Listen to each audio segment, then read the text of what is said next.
Welcome, everybody. We're going to give it another minute or two as everybody's kind of populating into the Zoom, and then we'll go ahead and get started.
Hello, everybody. My name is Lisa Schroeder. I am currently the Trade Policy Director for Dow, as well as Chair of the WIIT Trust, and thrilled to welcome you guys today for our conversation on reinvention and innovation.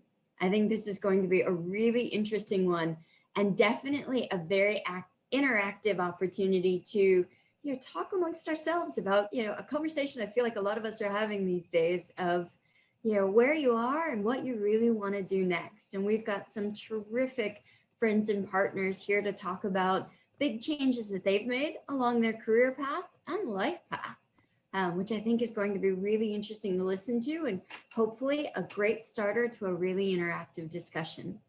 As I mentioned, we want to make this very much interactive, so feel free. If you want to, you can put your camera on. We've got the good old meeting webinar format going. And we will certainly be looking forward to hearing your questions and comments in the chat. And you can ask your question directly when we get to the discussion session. But I'm going to go ahead and get us started. I know we've still got folks who are going to be joining us, but this will get rid of sort of the commercial interruption phase, and in some of the introductions, we'll get to the real heart of what I know is going to be a great conversation. I do want to thank everybody for participating, particularly all of our WIIT members. As you know, we've recently had our annual meeting and started our chairmanship. Emily Beeline of FedEx's presidency of WIIT, which I know is going to lead to some, hopefully pretty soon, we'll be back in a day where we can all be getting together in person. As part of the WIIT Trust, we're certainly focused a lot on expanding our scholarship program. Not only, and I hope everybody will sign up for next week's discussion on GSP, that particular topic was driven by one of our 2021 Spring Scholarship winners, and she'll be part of kicking off that panel. So a great opportunity to see some of the young emerging voices in our trade community. Look forward to that because, as you know, there'll be a lot going on with the trust, especially as we build toward, I can't even believe I'm saying it, but a holiday reception coming later this year where our auction will raise money for that scholarship program, and we look forward to everybody's active engagement. All that aside, I'm thrilled that we can start today's conversation and really have an interesting interactive lunchtime exchange with Leslie Griffin, Christine Davies, and Kathy Lenardi. All three of these ladies, longtime WIIT members. Leslie is a former WIIT president. Kathy is my predecessor as the WIIT Trust. And Christine, who's been partner in crime for a lot of the WIIT-driven activity over the last couple of years. I think it demonstrates the range and breadth, quite frankly, the innovation that we have in our community. So I'm going to do brief introductions because I know these ladies are well known to everybody, but making sure you have by way of background, especially as they talk about their own reinvention story. We'll start with Leslie, who is now the principal of Boston-based Alinea LLC. I'm hoping I got the pronunciation of that right. The global government relations and strategic communications support to companies, business associations, foundations, universities, development agencies. And Leslie comes by those skills pretty naturally, having served in the international government affairs roles, UPS, New York Life, the US Chamber, and even being chief of staff to the chairman and CEO of New York Life. She's also currently president of the National Foreign Trade Council Foundation. And while not here in DC, very much our partner and counterpart up in the Boston area. After Leslie, we're going to hear from Christine Davies, who is now currently the CEO of her own first startup, Polygauge, the world's first online marketplace for public policy insights and government affairs services, helping companies and organizations navigate through a vetted group of experts to navigate a wide range of issues and engagement, particularly not just with the new US administration, but government affairs activity across a $50 billion global market. It's a great step, and quite frankly, Christine brings a lot to the table in setting up that company, having previously, in her most immediate past role, been Vice President of Global Partnerships and Development Officer of the Asia Society, where she was raising approximately $20 million a year, which is another reason why I'll tie you into the WIIT auction and our fundraising efforts there. But before that, having worked at Microsoft, and as many of us have known her since her days in the US government, working at the Department of State and the Office of the US Trade Representative. Christine got her MBA too from Darden, the University of Virginia, back in 2009, and you can see where that reinvention started from. And our third speaker, because there is definitely no last, is Kathy Lenardi. And Kathy is now the CEO, president, I'm hoping I got your title right, of Raw Copper Productions, launching her own startup as next step evolution of her career, as she's navigated not only career transition, but geography transition too, leaving us in DC, where she was managed corporate memberships with the US ASEAN Business Council, before moving over to Reinventing, looking at driving fundraising and partnership activities with the Pennsylvania Ballet, and now starting her own startup. So I know we're going to hear some really interesting paths, and I know that'll generate a lot of interesting questions. So you can tee them up in the chat as we go along, but Leslie, I'd love to hear your story. Thank you very much, Lisa. It is really great to be here with old friends and even some new friends from New England who I see on here. Thank you for joining. And this is certainly a timely and fun topic. So I thought I would use my opening comments to focus on sort of the decision-making process, the decision to shake life up, and leave for a little bit later conversation about creating the new life, which for me, as Lisa said, is working as an independent government relations consultant in Massachusetts, where I'm from. So it was almost exactly 3 years ago, June 1st, 2018 was my last day at UPS. I sold my condo, I went on a girlfriend trip, and I moved home to Boston. And I had been in DC since March of 1991. I moved down to DC for my very first job, so it had been a long time. Lisa laid out, the employers I had the privilege to work for, the Chamber, New York Life, UPS, and I really feel like I had a really fulfilling DC career. So why the shakeup? So for me, there were some push factors and some strong pull factors. So the push factor, if I'm honest, is to say that around the time when I was really starting to get serious about thinking about this decision to move back to home, trade policy was being run very differently than it had been managed during the time that many of us grew up in the field. And it felt like those of us who were advocating for certain trade policies didn't have as much influence as we used to. And frankly, for me, it felt a little bit less meaningful than it had. That was sort of a push factor.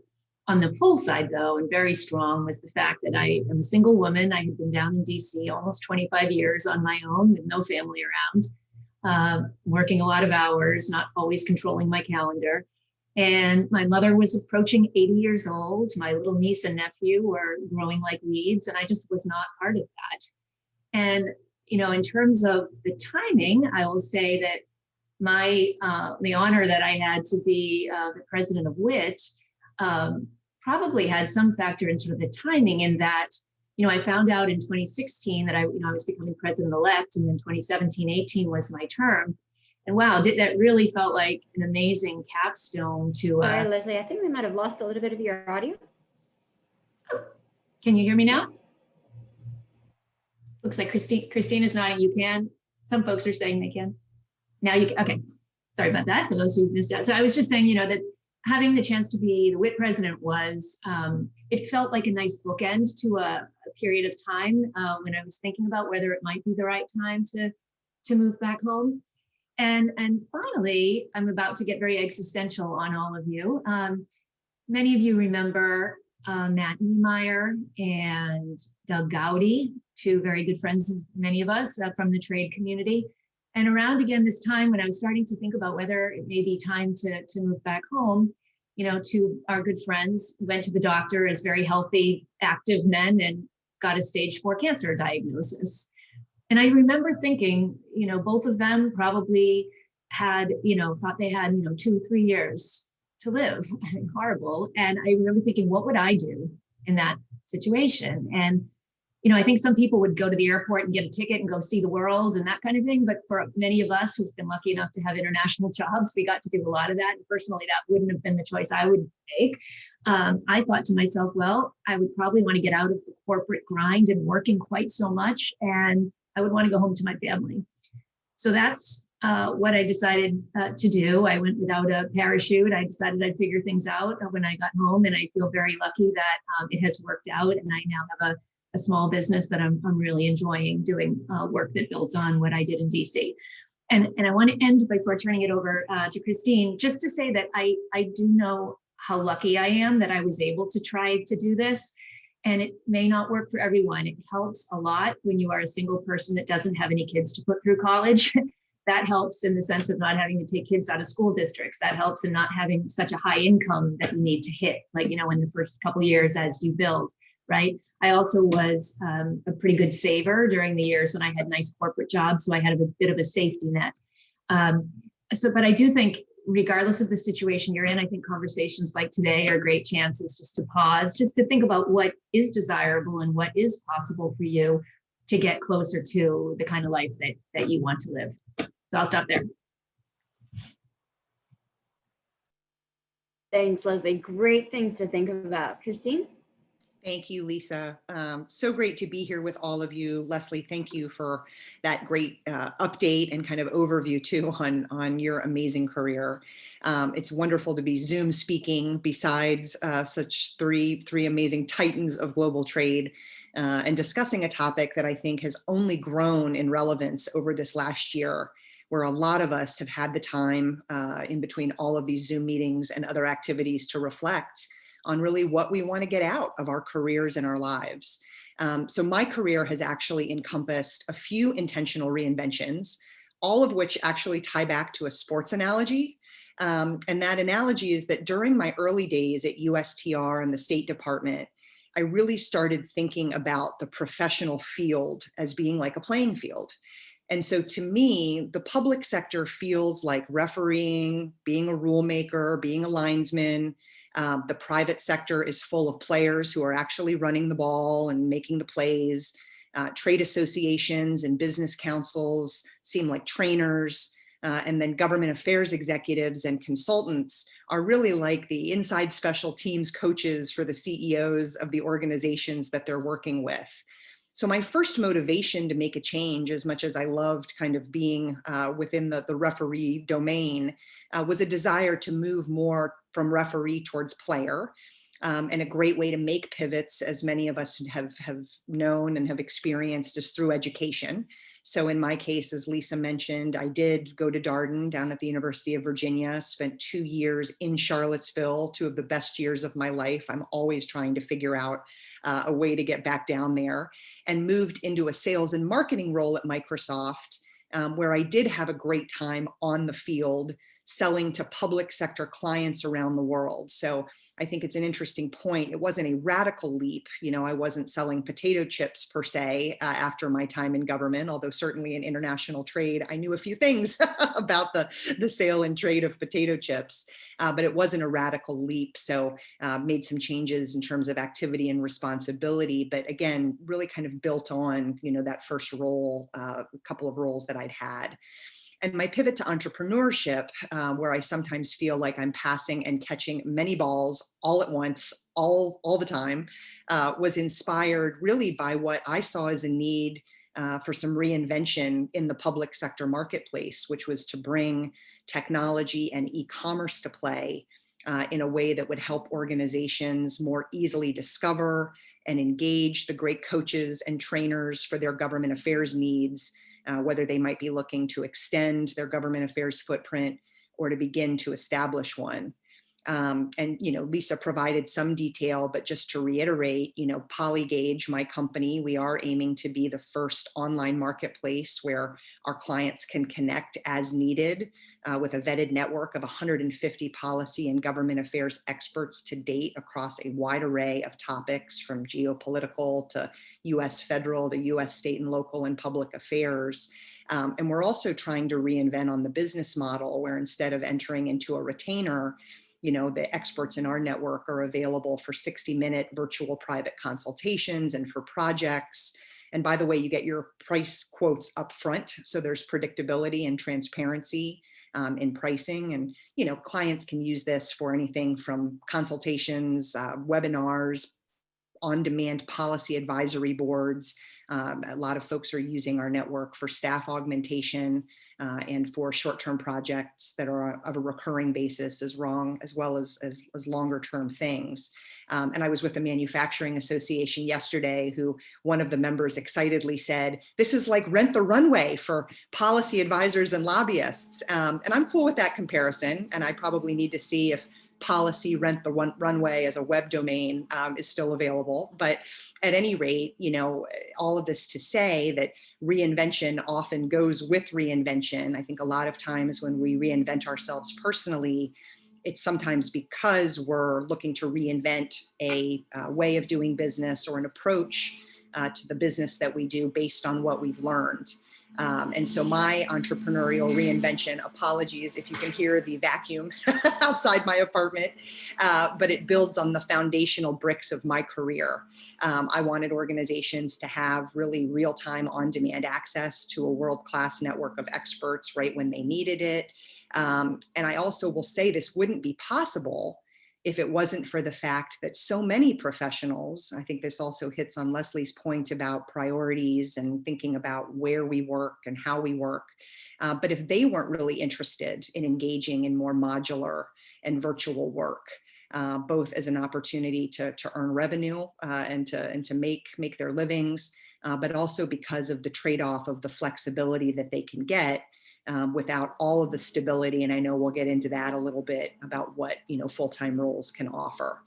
So again, I work with a lot of people who on the daily are reinventing themselves by being part of companies like ours.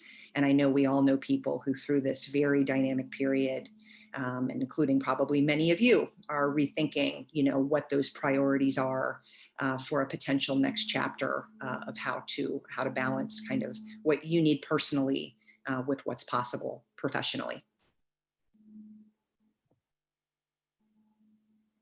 Really great way, Christina, highlighting the balance needed and kind of making these big decisions. And, Kathy, as you're starting out now too, let's hear about your exciting chapter.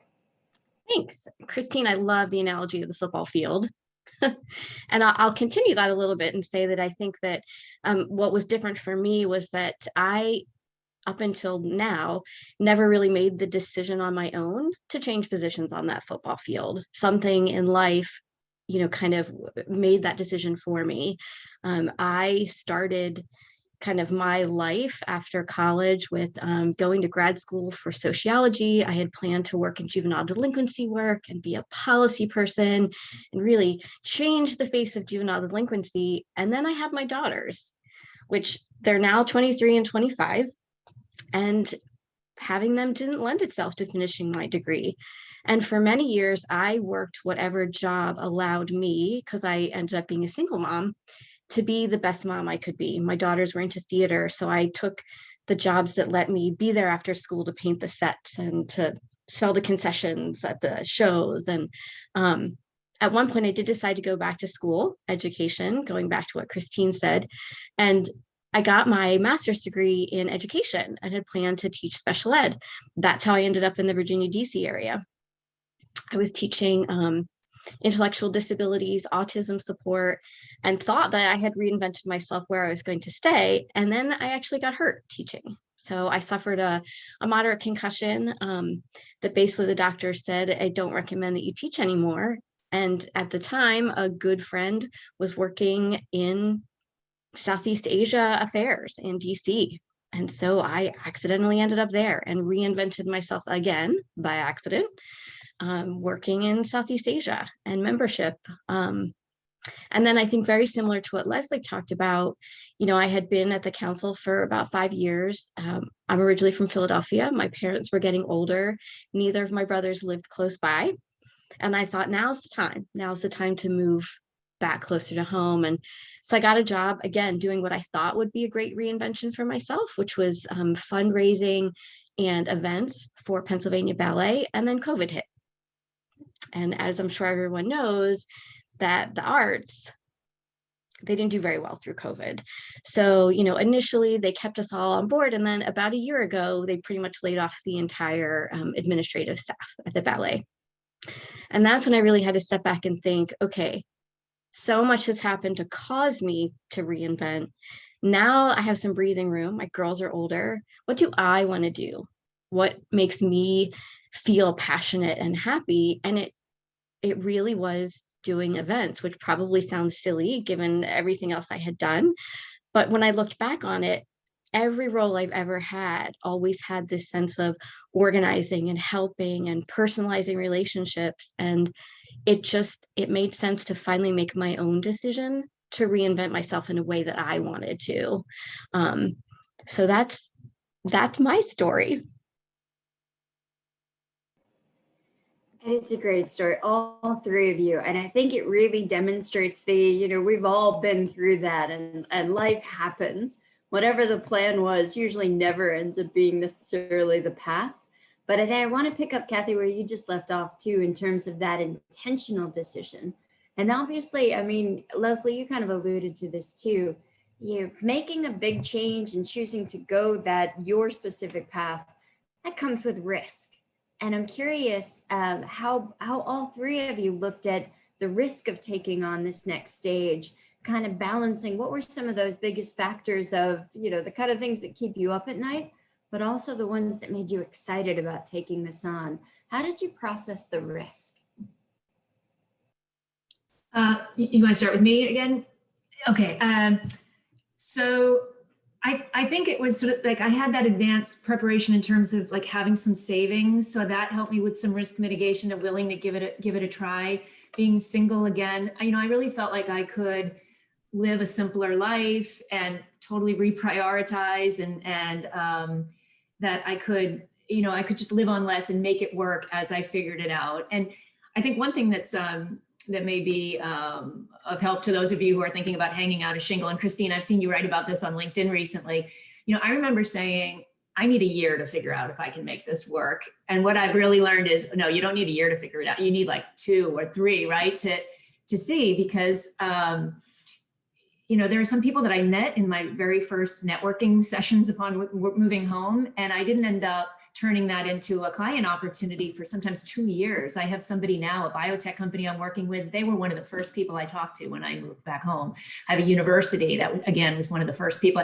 So it takes time. So in terms of risk, I guess having some savings, coming up with a realistic budget for my new life that was, a different kind of life, and knowing that it might take me some time to get up to the number that I thought I needed to hit, was sort of my kind of risk mitigation plan, I guess.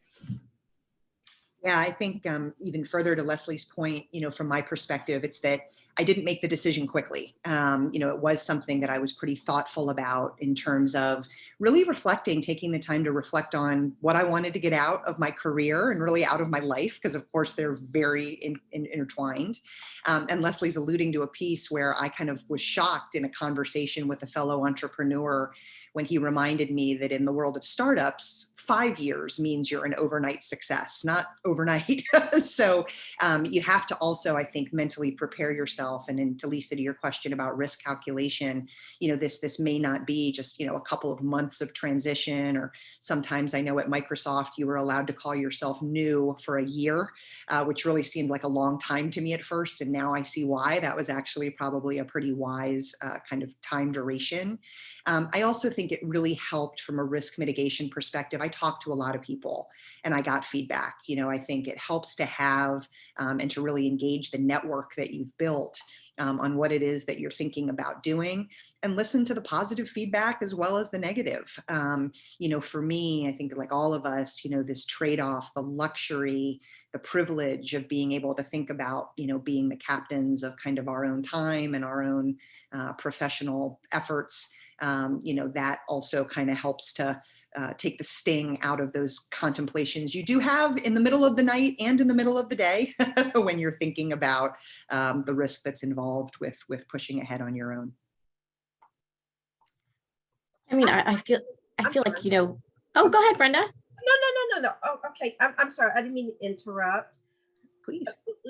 I'm a new member, and I've listened and I've joined several of the webinars, but I wanted to just make just a very brief comment. Kathleen, I was listening to your story, and your story is very similar to mine. So here I am, a single mother. I was taking all kind of different jobs so that I can be the one to see my children in the morning, and that I was the one that would see my children when they come home in the afternoon. And I was the one to make sure that I fed them and help them with homework.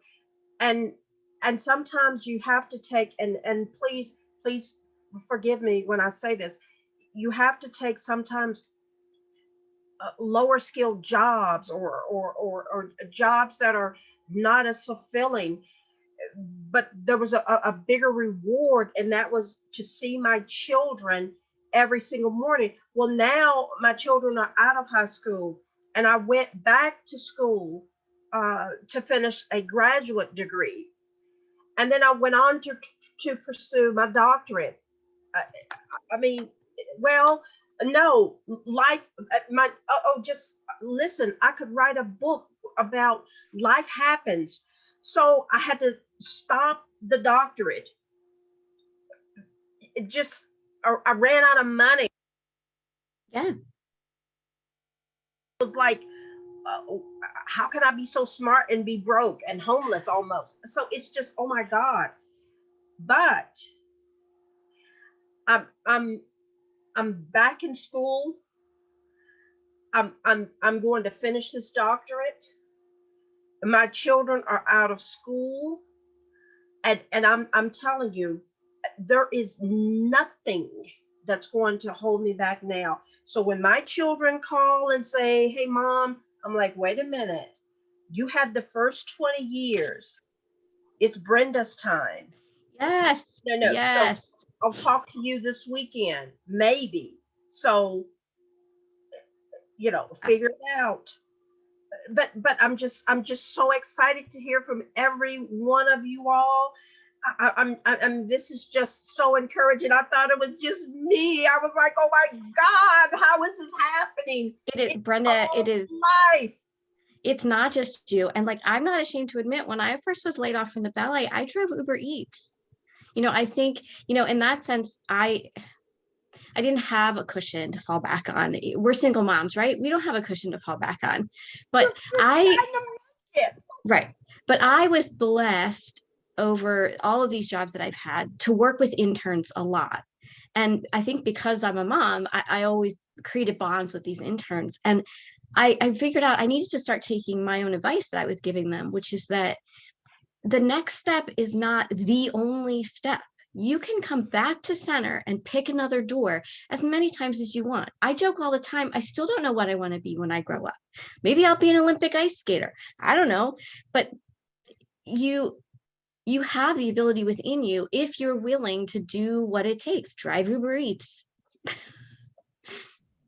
And you should find also, I think, I'm sorry. Okay. Go ahead. No, you respond.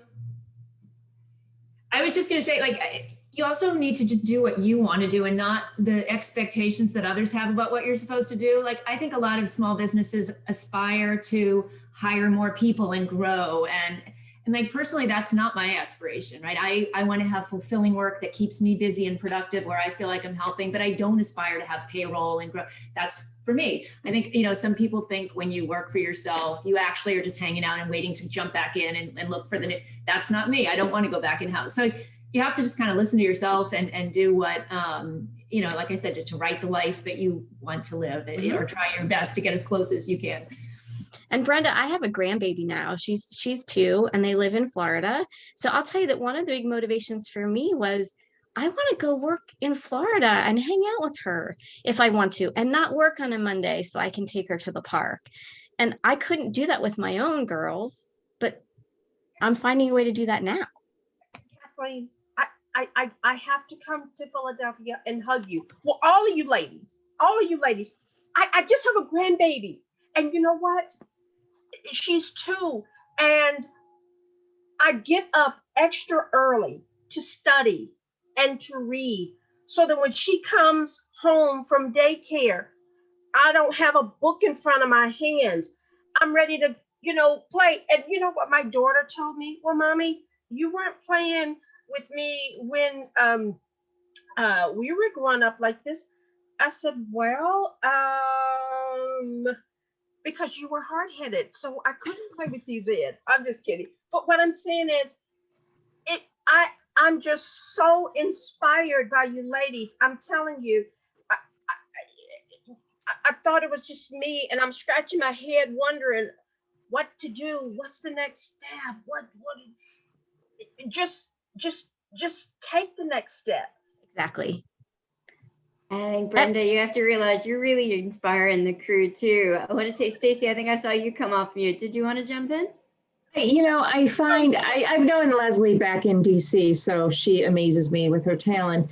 But I moved to the Chicago area, to the Midwest, and I know that with females, I'm getting at the age where I'm 55 now, and you start like saying what you really feel. And I'm in between jobs right now. And I worked for a company that was sold to Equifax. So it was a lot of hours. And after it, I was like, oh, this person made more options. And it all became money, money, money. But it wasn't like what was making me happy. So I did go to India to like soul search and find things. And so now I'm still looking for a job. I did have a job, and I took another job because I felt there was fraud. I do think that, being a female, I do think that we need to have stronger networking, just not only in the West Coast or East Coast or the Central, but coming together. I mean, we need to support one another's businesses. And I know that the prior 4 years was just a chaos of debacles after debacle. But I just really want to, like, finding this next job, I just want to end my career. And, if I can start a small business or just do consulting, just to, like Leslie said, just to be at ease. I don't have kids either. I have 2 fur babies that for some reason get spoiled very highly. But, I just want to be able to have that peace and, just finally be selfish for myself, just like the grandmothers. I mean, I have great nephews and nieces. Those are great. But just to reflect on what's important in life. And exactly, you don't know if something's going to come down the pike that's going to hit you if you're sick. And what do you do? What will your final 24 months be, if that would come? So I think you have to look at your inner peace and figure it out. And like Leslie, I'm fortunate that with the sale of the company that I do have a little bit of savings to cushion me. But, for people that have children and have to do what they do, it just inspires me that you were able to pull through and keep a high morale and good attitude, because I think that is one of the biggest things is trying to keep strong women to be strong, because sometimes you can get beaten down. And this was very inspirational, this meeting. So that's all I wanted to say. So thank you for letting me join. Oh, Stacey, I'm so glad you did, because that's such a great message. And I want to pick up on that, as you were just saying, and Brenda, as you mentioned a second ago, and I feel like, I know we've done some sessions around this too, it's very popular to talk about the imposter syndrome.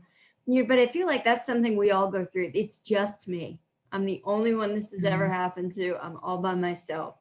And we're clearly not. The more we get to share these stories, and Christine, Leslie, Kath, I'm interested, as you've mentioned it, as you started out too, making this transition, especially when it's a geographic transition too, that network and that engagement. How did that work for you in terms of, kind of the people that you could rely on that helped you kind of be able to make this step? And where did you get that source of inspiration, as Stacey was saying, from?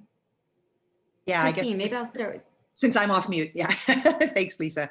I think, Brenda and Stacey really hit it in terms of the importance of, needing this network, needing these types of channels for communication.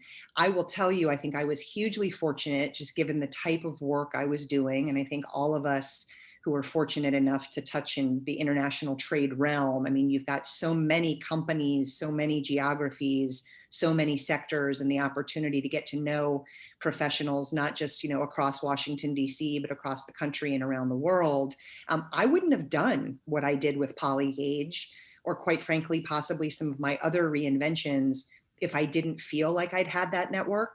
And I really invested more than just the network. I really looked and would encourage others, with each job you have along the way, there's now this concept of mentors versus sponsors. And I have to be honest, I've never quite figured out, the difference there, and that's okay. But looking for people to put, into your reinvention cabinet, who are going to be those folks. And it's not slimy. It's you're genuinely interested in the path that they've taken. You want to learn the lessons that they've learned, how they've put the bricks together that they've put together to build their careers, meeting for coffee, meeting for lunch, meeting for Zooms, whatever works, keeping those people, close, those executives close, or those peers, so that you really do have that advisory council ready to, speak with, engage with. They know your story, your interests a bit more than kind of doing it cold call, for those moments, whether, as Brenda has described, they're kind of, it's life forcing situations that require you to think about that.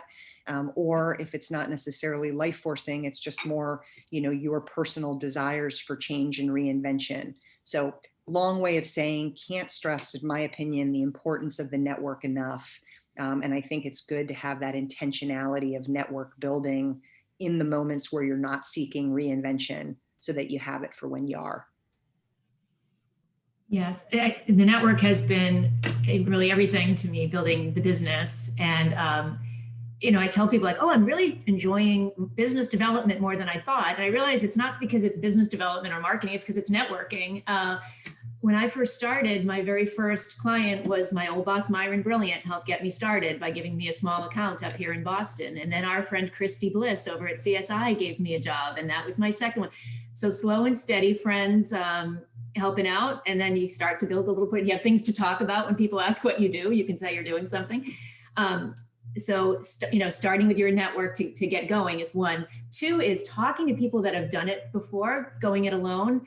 I mean, my goodness, Andrea Durkin from WIIT, who went out on her own, I don't know, a decade ago. I cannot tell you how much she has helped me thinking about pricing, thinking about, should I do a day rate? Should I do a hourly? Should I do a fixed, Orit Frankel, another one who's been super helpful, giving ideas. So talking to people and who have done it before is another. And then the last one I'll say is, what's really been helpful, and this lets me do another shout out to a WIIT woman, is Evelyn Suarez, our former president. We did a catch up on Zoom where we each did our elevator pitch of our business to each other. And she told me what she was up to and who she was pursuing. And I told her the kind of client that I'm looking for. And it was funny that after we talked, she said to me, I just got off the phone with the Virginia Economic Development Agency. And I don't know if it's exactly but what you said sounds a little bit like what they just told me they need. So why don't I introduce you? Well, that turned into a contract.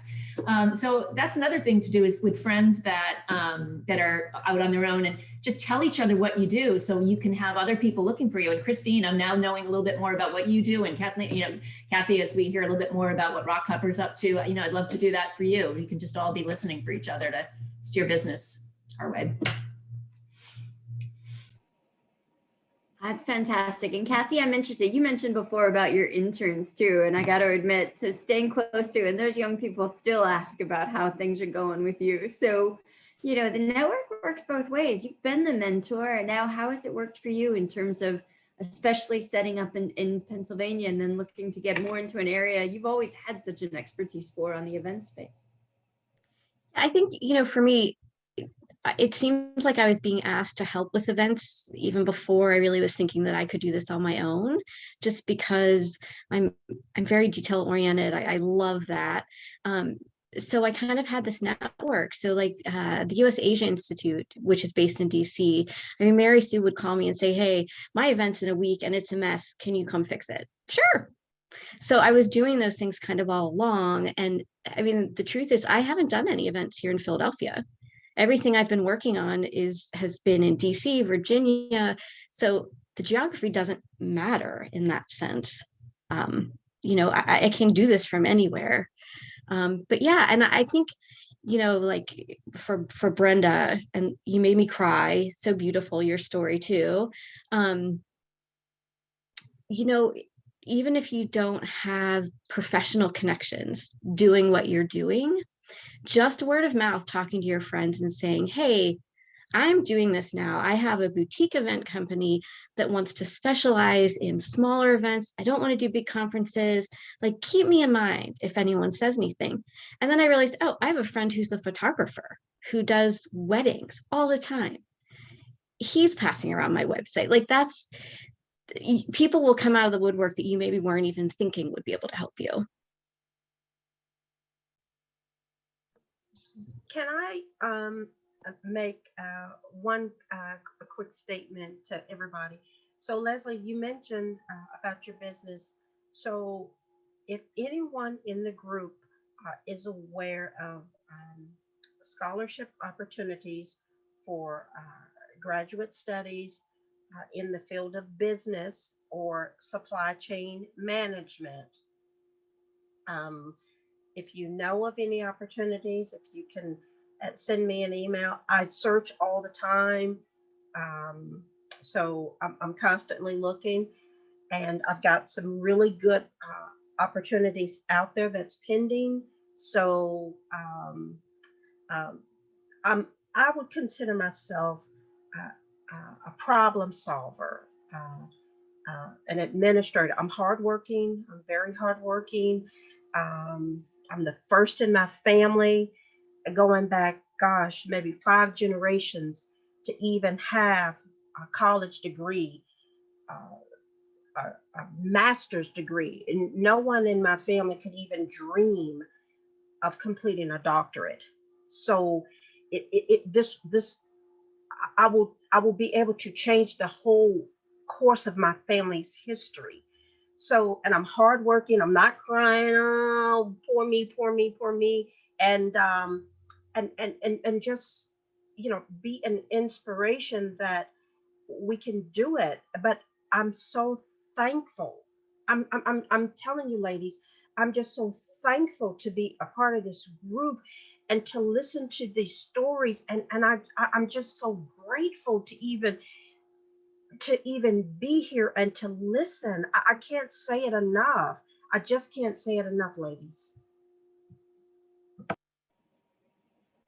Brenda, that is so kind. And I gotta say, since you mentioned supply chain, not that I'm trying to plug the WIIT Trust or anything, but supply chain is very much trade related. And as you know, the WIIT Trust, I mean, granted, it's $1,500 scholarship. It's not going to cover tuition, but it will be impactful. And I think especially the way that we're setting up the system now to really create opportunities to make scholarship winners more part of the WIIT community.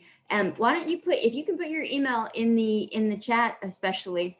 You can obviously find the trust information on the website, but I'm happy to follow up with you. And I think if anyone else has ideas, that'll make it a lot easier for everybody. But I agree with you. And I think that's one of the reasons why we put this session together too, is that, we've all known each other, but many of us have known each other a really long time. But these are great stories. And I think they are the kind of stories that the more we hear each other's kind of personal journey, it does make you realize just how much that reflects on your own journey too. And I know all three of you mentioned too the role of that family had played in kind of driving decisions and the engagement. I'm curious, especially as you think about reinvention, you know, and particularly with resetting some of those priorities, how hard has that been in the process? On the one hand, you're setting up a business, and we know how much time and energy that takes. But you also really wanted to build more family time into your lives. How hard has it been to kind of to do that, to be an entrepreneur and yet create more family time at the same time? How have you managed really creating that balance? Leslie, maybe I'll ask you for. Oh, sorry. No, go ahead. No, I was gonna say, I will in. say, I mean, for me, it's been difficult. When I moved back to Pennsylvania, what I thought would be temporarily, moved in with my parents who were mid-70s. And then like my dad had emergency surgery, my mom hit her head, and then COVID happened. So I'm still here. And so my mom will come to the door when I'm trying to work. What are you doing? So for me, it's been quite a challenge. But at the same time, my brother is close by, my girls are close by, and their support has made all of the difference in getting started. But it's a daily balancing act for me.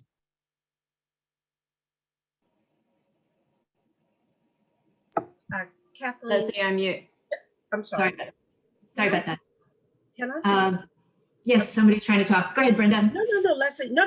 I'll put it on mute. I'll talk after you. My comment was just going to be brief. I feel lucky. I don't feel like the family piece has been a hurdle to overcome or anything. It's really been like, why did I wait so long to come home? I mean, I had a day where in the morning I was at my nephew's baseball game, and in the afternoon I was at my niece's soccer game. And I'm like, what have I been doing all these years? You know, it's just been so nice to focus on things that are important. And anyway, sorry, Brenda, back to you. Kathleen, I'm going to send you an email, but I want you to hear something. My daughter had to move back home with me and her grandchildren. I have welcomed them with open arms. So the fact that you have parents that have welcomed you in, you may say, listen, when you move into that big, beautiful home, you better send me an invite to come and welcome you home. But for now, and I tell my daughter, she says, oh, no, that's what I am here for. That's what your parents are here for. We are here to help support each other.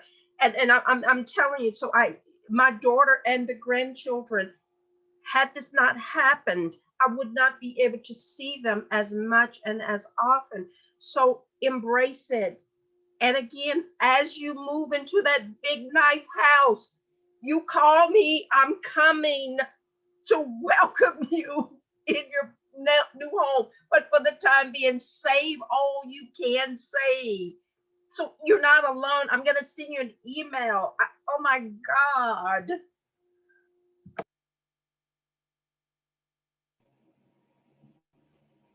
That is really kind. I think too, I mean, as we're talking about this, and obviously with so much change kind of going on, you know, I'm curious both for all three, Christine, Leslie, and Kathy, when you think, what, I guess maybe to kind of think of taking this in a very positive direction, like what are you most proud of now as you've made this transition? What's been really the brightest spot of it for you? Yeah, I appreciate that question a lot, Lisa, because quite frankly, it's easy when you're, putting yourself out there, leaning forward more than I feel like I've ever leaned forward in my life. There's a lot of anxiety.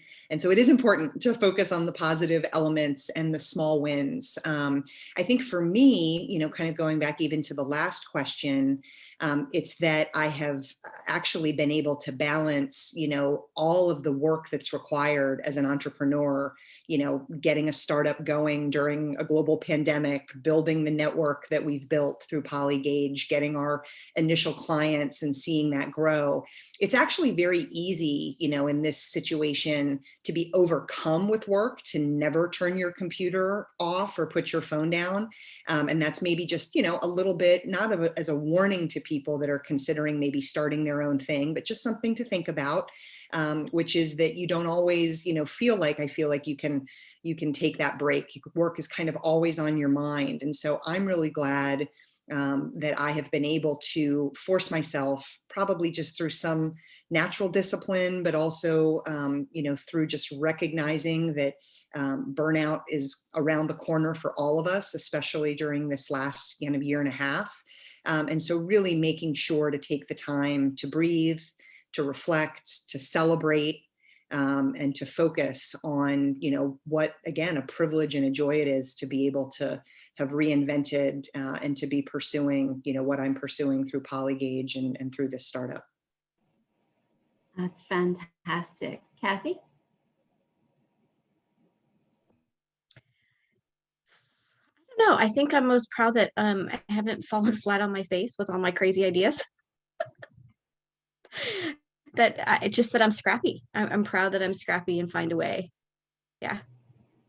I think every one of us who knows you would have said exactly that. And you'll never fall on your face. When it comes to events and the creativity that goes, creativity matched with the unbelievable commitment to detail that you have, couldn't ask for a better partner. Thank you. Leslie?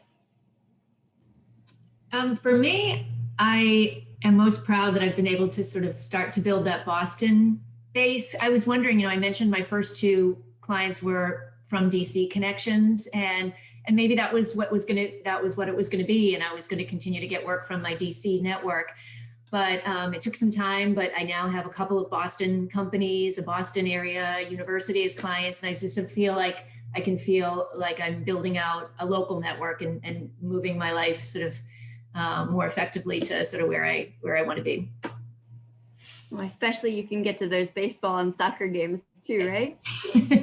Yes. Well, I know we're getting close to sort of the top of the hour, so I want to give everybody a chance to help us wrap up too. And I think for all three, and I think this kind of leads naturally into maybe a closing question around: would you do it again? You've made big decisions, big changes. Would you do it again? And for anyone in the group, anyone on the audience who's thinking of their own reinvention, what's the one piece of advice you would encourage them to think about to make this decision for themselves? Christine? It's what you get when you're trying to, offer supportive facial gestures, I guess. You get called on first, which I'm happy to do, Lisa. Listen, the answer in short is yes, I would. Ask me in 5 years and I may have a different answer. But yeah, I feel really good. And again, I think it goes back to something we were discussing earlier, being thoughtful, being intentional, trying to figure out kind of what the right path across this river of uncertainty is when you're looking to reinvent yourself. So certainly, that to me has I feel very good about that. In terms of advice to everyone that's joined us today, I just wanted to touch on something.